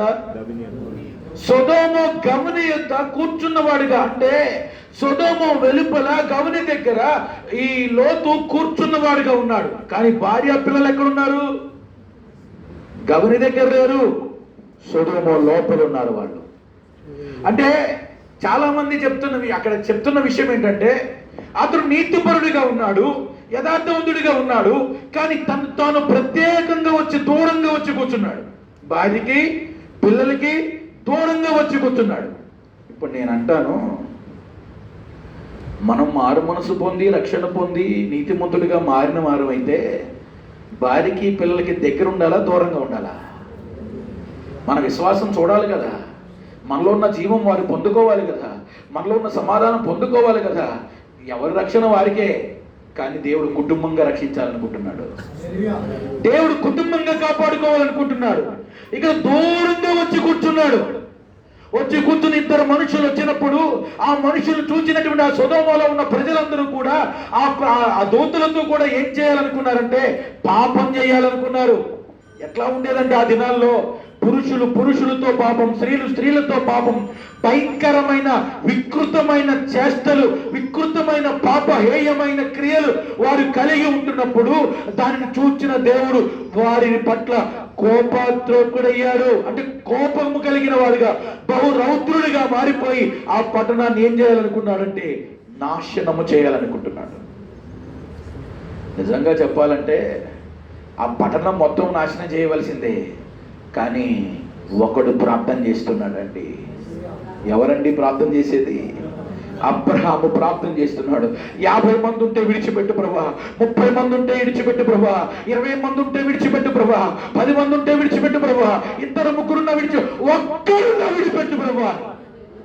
కానీ ఒకడు చేసిన ప్రార్థన బట్టి దేవుడు ఎవరిని జ్ఞాపకం చేసుకున్నాడంటే లోతు కుటుంబాన్ని జ్ఞాపకం చేసుకున్నాడు. హల్లెలూయా.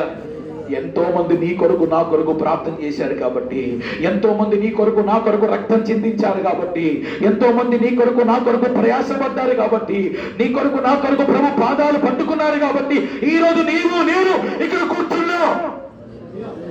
గుర్తుపట్టు, సంగతున్నా నీ కొరకు నా కొరకు ఎంతో మంది అంగలార్చారు, ఎంతో మంది ప్రభు పాదాలు పెట్టుకున్నారు, ఎంతో మంది రక్తం చిందించారు, ఎంతో మంది భార్యను పోగొట్టుకున్నారు, ఎంతో మంది పిల్లలను పోగొట్టుకున్నారు, ఎంతో మంది తమకున్న ఆస్తులను పోగొట్టుకున్నారు. సమస్తము పోగొట్టుకుని తమ ప్రాణాల వేముగా ఎంచుకుని మన దగ్గరికి ఈరోజు జీవ గ్రంథాన్ని, జీవ వాక్యాన్ని, సత్య వాక్యాన్ని, రక్షణ వాక్యాన్ని తీసుకొచ్చారు.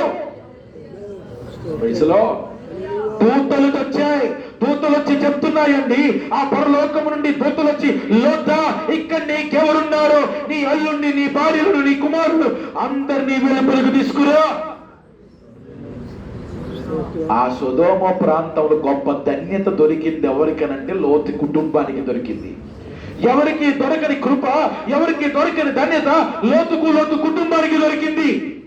కానీ కృపను ఏం చేసుకున్నాడంటే వ్యర్థపరుచుకున్నాడు. చూడండి, తర్వాత ఒక మాట అన్నాడు,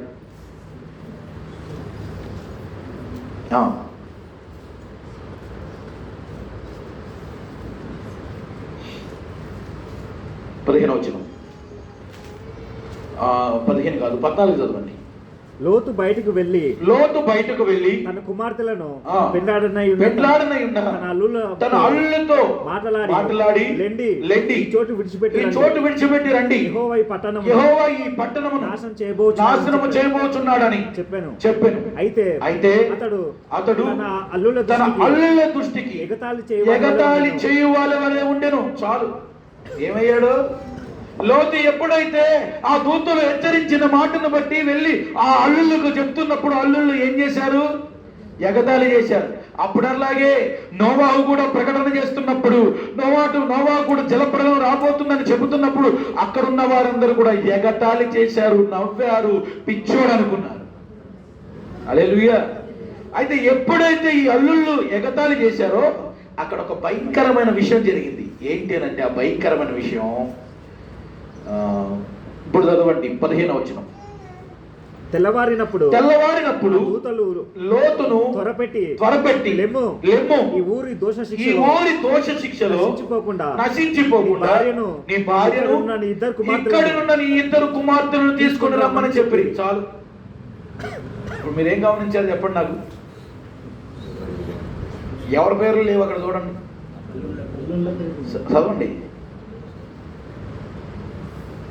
ఈ ఊరి దోష శిక్షలు నశించిపోకుండా నీ భార్యను ఇక్కడున్న నీ ఇద్దరు కుమార్తెలను తీసుకుని రమ్మని చెప్పారు. అల్లుళ్ళు ఏమైపోయారండి? డిలేట్ అయిపోయారు. ఏమైపోయారు? డిలే. అంటే దేవుడు హెచ్చరించినప్పుడు, దేవుడు మాట్లాడినప్పుడు ఆ మాటను ఎగతాళిగా తీసుకుంటే, ఆ మాటకు భయం లేకుండా, ఆ మాటకు విధేయత చూపకుండా, లెక్కలేని తనముతో నవ్వుల పాలుగా దేవుని మాట తీసుకుంటే చెప్తున్నాను, దేన్నైనా సహిస్తాడు కానీ ఆయన మాట లెక్క చేయకపోతే దేవుడు ఊరుకోడు. ఎస్, అవునండి. అక్కడ అల్లుళ్ళు ఏమైపోయారు? డిలేట్ అయిపోయారు, లేరు ఇంకా. ఇప్పుడు ఎవరి గురించి చెప్తున్నాడు? నీ భార్య నీ కుమార్తెలు తీసుకుని బయటికి రమ్మన్నాడు. అంటే చేతులు జోడించి చెప్తున్నా, నీ భర్త డిలేట్ అవ్వకముందే వారి కొరకు ప్రయాసపడు, నీ భార్య డిలేట్ అవ్వకముందే వారి కొరకు ప్రయాసపడు, నీ పిల్లలు డిలేట్ అవ్వకముందే వారి కొరకు ప్రయాసపడు, నీ కోడండ్రు, నీ బంధు జనాంగం, నీ అన్నదమ్ములు డిలేట్ అవ్వకముందే వారి కొరకు ప్రభు పాదాలు పట్టుకో. హల్లెలూయా, హల్లెలూయా. ఇక్కడ చూస్తే ఎప్పుడైతే ఈ మాట చెప్పాడో అయినప్పటికీ కూడా అతడు ఏం చేశాడంటే తడువు చేసిన వాడిగా కనబడుతున్నాడు. తడువు చేసిన వాడిగా కనబడుతున్నప్పుడు ఆ దూతలు బలవంతం చేత వెలుపలికి తీసుకొచ్చారు.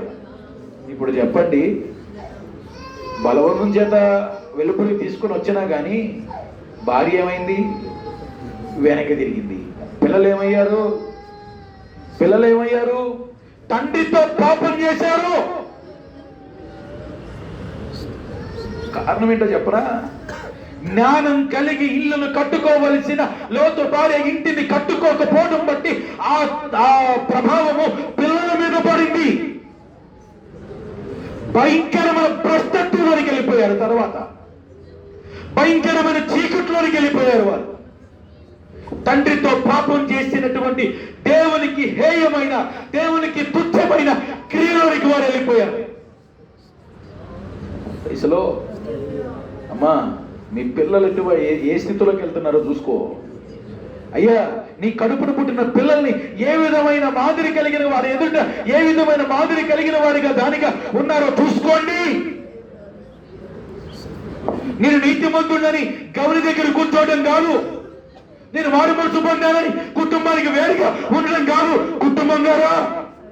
కుటుంబంగా కూర్చోబెట్టు, భార్యను కూర్చోబెట్టు, పిల్లలను కూర్చోబెట్టు, వారికి అర్థం చేయించు, వారి పట్ల ప్రేమను పంచు, వారి పట్ల నీ ప్రేమను, నీ సహనాన్ని, నీ ఓర్పును అన్ని పంచు.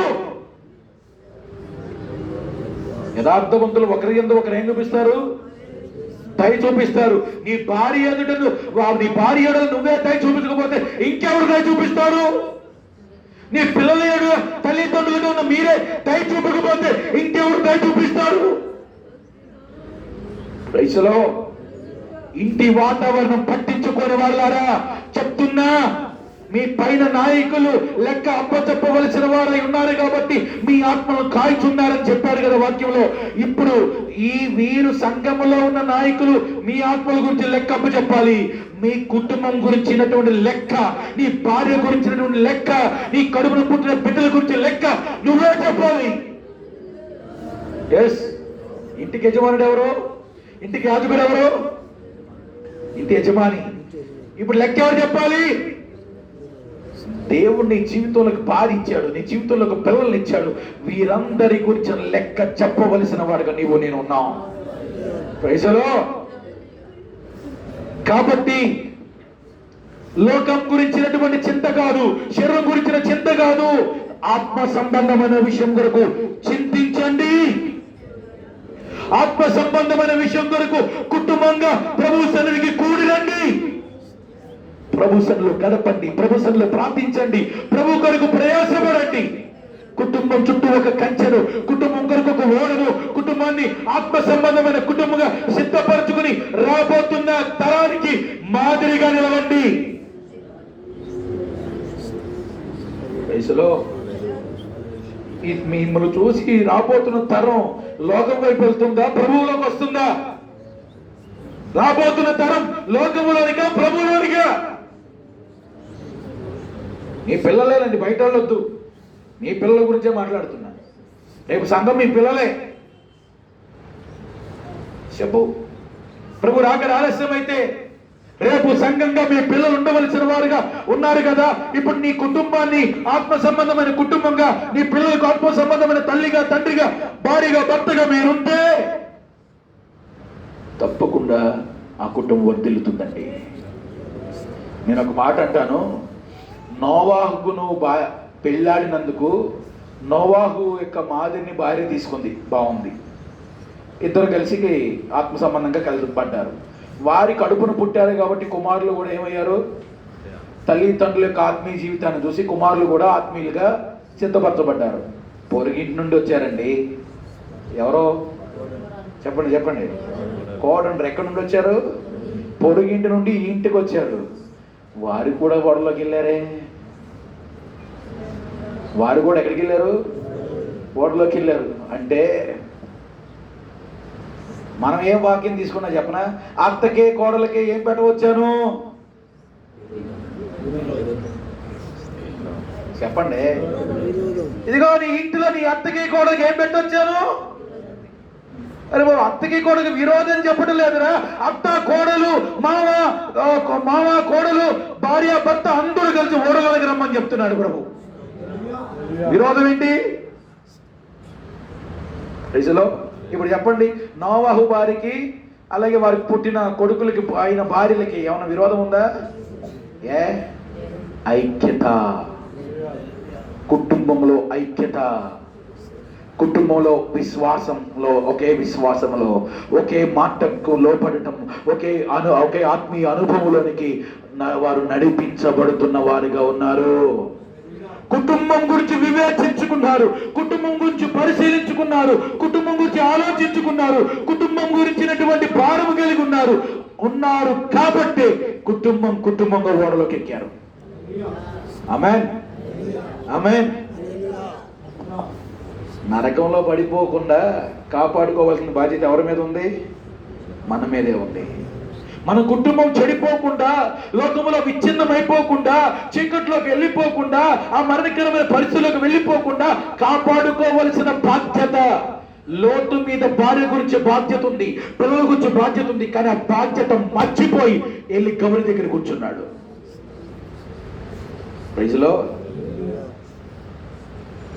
నేనంటాను, ఈ శరీరంలో మనం బతికే ఉన్నాంగా, మన కుటుంబ సభ్యులు కూడా బతికే ఉన్నారుగా.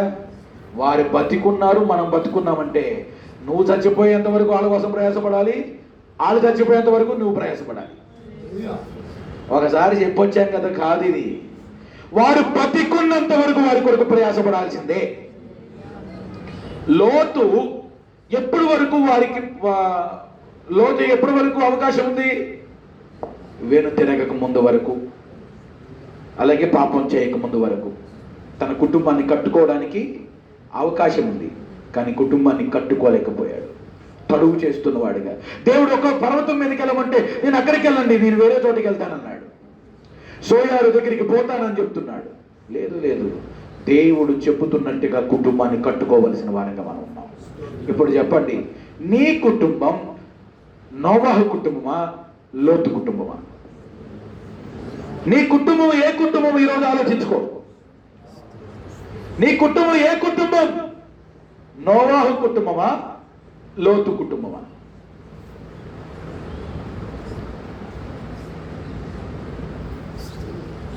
ప్రశ్న, జవాబు నీ కుటుంబమే. ఈ ప్రశ్నకు జవాబు నీ కుటుంబం యొక్క ప్రవర్తనే, నీ కుటుంబం యొక్క రక్షణే, నీ కుటుంబం యొక్క జీవమే, నీ కుటుంబం యొక్క సమాధానమే. హల్లెలూయా. యథార్థవంతుల వంశపు వారు దీవించబడుతూ వారి గుడారం వర్ధిల్లుతూ ఉంది. వారు చేస్తున్న ప్రార్థన దేవునికి ఆనందకరం. చెప్పండి, ఇప్పుడు మనం ఏ కుటుంబంగా ఉందాం? ఏ కుటుంబంగా ఉందాం? నేనే సిద్ధంగా లేనంటే నేను ఎక్కడికి వెళ్ళిపోతాను చెప్పు? చెప్పండి.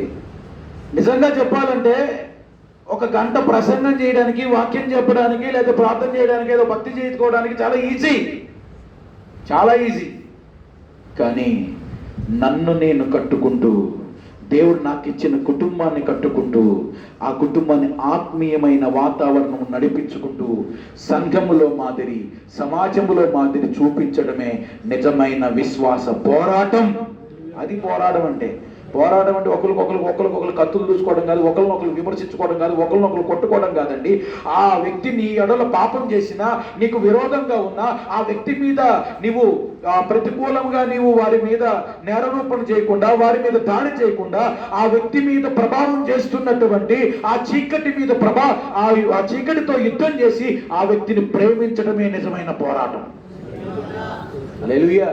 ఇప్పుడు నేను అన్న నా ఎడలు తప్పు చేశాడండి అనుకోండి, చేయలేదు, చేశాడు అనుకోండి. అనుకుంటే ఇప్పుడు నేను అన్న మీద నేను విరోధం అయ్యాను అనుకోండి, నేను ఆత్మీయుడినేనా? నిజంగా నీ మారుమనసు పొందినవాడినేనా? నిజంగా నీ రక్షణ పొందినవాడినేనా? కాదు. ఇప్పుడు అన్న నాకు విరోధముగా అవడానికి గల కారణం ఏంటంటే, అన్న మీద నాకు విరోధంగా ఏదో ప్రభావం పనిచేస్తుంది. ఇప్పుడు నా యుద్ధం ఏంటి? అన్నతో కాదు, ఆయన మీద పనిచేస్తున్న ప్రభావంతో. కానీ ఆత్మీయంగా నేను అన్నతోనే ఉండాలి, ఆయనకి దగ్గరగా ఉండాలి, నా ప్రేమను పంచాలి, నా సహనాన్ని పంచాలి, నా ఓర్పును పంచాలి. నాకున్నటువంటి ఆ దయగలిగిన హృదయం, నా దయగలిగినటువంటి మనస్తత్వం చూపిస్తూ ప్రవర్తిస్తున్నప్పుడు తప్పకుండా ఈ వ్యక్తిని నేనేం చేస్తానంటే సంపాదించుకోగలుగుతా. ఆ వ్యక్తిని నేను మరలా ప్రభువులోనికి సంపాదించుకోగలుగుతా. గల్తీ పత్రుడు 6వ అధ్యాయంలో చెప్పాడు, ఒకడు ఎవరైనా ఏ మార్గంలో తప్పిపోతే ఆ మార్గంలోకి మీరు పడిపోకుండా జాగ్రత్తగా చూసుకుని అతను మరలా ఏం చేయమన్నాడంటే సన్మార్గంలోనికి నడిపించు. ఎలా నడిపిస్తారు? ప్రేమ కలిగి. నేను అంటాను, నోవాహు భార్య బలహీనరాలై ఉండొచ్చు, కానీ నోవాహు ప్రేమ చూపించాడు. పిల్లలు బలహీనలై ఉండొచ్చు, కానీ ప్రేమ చూపించాడు. కోడళ్ళు బలహీనరాలై ఉండొచ్చు, కానీ ప్రేమ చూపించాడు. ఆ ప్రేమ ద్వారా ఇంటి వాతావరణం ఒకే తాటి మీదకి వచ్చేసింది, ఒకే విశ్వాసంలోకి వచ్చేసి ఒకే ఓడలోనికి నడిపించబడ్డారు. నీ ఇంటిలో నిజమైన ప్రేమ, నీ ఇంటిలో నిజమైన ఆత్మ సంబంధమైన ప్రేమ కనుక నువ్వు చూపించగలిగితే నీ ఇల్లు ఆత్మీయంగా వర్ధిల్లుతుందండి. నీ ఇల్లు ఆత్మీయంగా సమాధానపరచబడుతుందండి. ఆ ఇల్లు కనుక, ఆ వర్ధిల్లబడుతున్న ఇల్లు, ఆ ఇంటిలో ఉన్న వారు సంఘములోకి వస్తే సంఘము ఆత్మ సంబంధముగా మార్చబడుతుంది. ఒక చిన్న పాట పాడినా, చిన్న ప్రార్థన చేసినా, ఒక చిన్న వాక్యం చెప్తున్నా, ఎవరు ఏం చేసినా, ఏ పరిచర్లో పాల్గొన్నా అది ఆత్మ సంబంధమైన కార్యముగా ఉంటుంది. పక్కన వాడు కూడా మన్నించబడతాడు, పక్కన వాడు బలహీనుడు బలపరచబడతాడు, కృంగిన వాడు లేవనెత్తబడతాడు, ఆదరించబడతాడు, ప్రోత్సహించబడతాడు, ధైర్యపరచబడతాడు, పురుకొల్పబడతాడు, నిద్రమత్తులో ఉన్నవాడు విడుదల పొందుతాడు, మరణంలో ఉన్నవాడు జీవం పొందుతాడు. ఆమె ఎవరి ఆత్మీయ జీవితం బట్టి, ఇవన్నీ ఎవరి ఆత్మీయ జీవితం బట్టి జరుగుతుంది చెప్పండి? ఎవరిది? యజమానుడు అని చెప్పొద్దు, మీ జీవితం బట్టే. తోసేస్తారు, పక్కనే భర్తల మీద తోసేస్తారు, భార్యల మీద తోసేస్తారు. ఆదాము కూడా ఒకటే అన్నాడు, ఏమని? నువ్వు నాకు ఇచ్చిన అయ్యవయ్యే అన్నాడు. ముందు ఎవరి వైపు తోసేసాడు? వద్దయ్యా, భార్యల వైపు తోరొద్దు, భర్తల వైపు తోరొద్దు, ఎవరి వేలు వారి వైపు చూసుకోండి. ఎవరి వైపు? ఎవరికి వారు పరీక్షించుకోండి, ఎవరికి వారు నేరారోపణ చేసుకుని, ప్రభువా నేను నీ ఎదుట ఎటువంటి జీవితం కలిగిన వాడిని, నా బ్రతుకు ఏ పాటిది, నా క్రియలు ఏ పాటిది, నా విశ్వాసం ఏ పాటిది, నా పరిశుద్ధత ఏ పాటిది, నా యథార్థత ఏ పాటిది, నేను ఎవరు అన్న ప్రశ్న మనలోకి వచ్చి ప్రభు సన్నిధిలో ప్రార్థన చేస్తే తప్పకుండా మనమెవరో ప్రభు మనకు తెలియపరుస్తాడు. మనలో ఉన్న బలహీనతను చూపిస్తాడు. చూపించినప్పుడు ఆ బలహీనత గురించి పశ్చాత్తాపడి విడుదల పొందితే తప్పకుండా మనం బలవంతులుగా నిలబెడతాడండి. హల్లెలూయా. ఈరోజు సంఘం బలహీనుల గుంపు కాదు, సంఘం బలవంతుల గుంపు. హల్లెలూయా. ఎవరూ బలహీనులుగా ఉండడానికి వీలేదు, అందరూ బలవంతులుగా ప్రభుని ఆరాధించాలి, ప్రభుని సేవించాలి. ఆ ఆత్మీయ అనుభవంలోనికి మన ఇంటిలో నుండి, మన ఇంటి వాతావరణంలో నుండి నడిపించుకుందాం. అందరూ కూడా ప్రార్థనలో అందరూ మోకరించండి ఒకసారి. ప్రభువా, ఇప్పుడు నా ఇంటి కోసం నేను ప్రార్థిస్తున్నానయ్యా, నా ఇంటి వారి కోసం నేను ప్రార్థిస్తున్నానయ్యా. ఈరోజు నా ఇంటి వారు ఆ ఓడలోనికి ప్రవేశించాలయ్యా. నేను ఇప్పటి వరకు నా ఇంటి విషయంలో తడువు చేశానయ్యా, లోతు తడువు చేసినట్టుగా తడువు చేశాను. భార్యను పట్టించుకోదా, పిల్లల్ని పట్టించుకోలే, ఇంటిని పట్టించుకోలే. ఇప్పుడైనా ప్రభువా నువ్వు నాతో మాట్లాడుతున్నావు, నన్ను హెచ్చరిస్తున్నావు. నా ఇంటి గురించిన భారం నాకు దయచేయి, నా ఇంటి గురించిన వేదన నాకు దయచేయి, నా ఇంటి గురించిన దుఃఖం నాకు దయచేయి ప్రభు అని నోరు తెరిచి ప్రార్థిద్దాం. ఏ యజమానుడికైతే ఇంటి గురించి భారం ఉందో, ఏ యజమానుడికైతే ఇంటి గురించి దుఃఖం ఉందో అట్టి వారు నోరు తెరిచి ప్రార్థించు.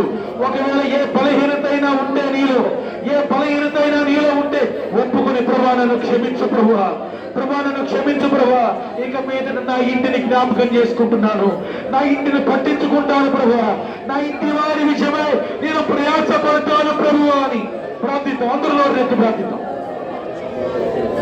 ఇది ప్రార్థించే సమయం. ఇంకా నీకు నీ ఇంటి గురించి పట్టింపు లేకుండా ఉంటే, లోతు కుటుంబం విచ్ఛిన్నమైపోతున్నట్టుగా భార్యను పోగొట్టుకుంటావేమో, పిల్లల్ని పోగొట్టుకుంటావేమో, నిన్ను నువ్వే పోగొట్టుకుంటావేమో. భయముతో వణుకుతో ప్రార్థించు. ఆనాడు నోవాహుతో ప్రభు హెచ్చరించినట్టుగా ఈనాడు ప్రభు నిన్ను హెచ్చరిస్తున్నాడు. నిక్కటమైన మహావేంద్రముతో సమస్తము లయము కాబోతా ఉంది. ఈ లయము కాబోతున్న లోకం కోసం కాదు, లయము కానటువంటి నీ ఆత్మ కొరకు ప్రభుత్వంలో ప్రార్థించు. నీ కుటుంబ వస్తువుల కొరకు ప్రార్థించు. నీ భార్య కొరకు, నీ పిల్లల కొరకు, నీ ఇంటి కొరకు ప్రార్థించు. హల్లెలూయా, హల్లెలూయా. అందరూ నోరు తెరిచి ప్రార్థిద్దాం.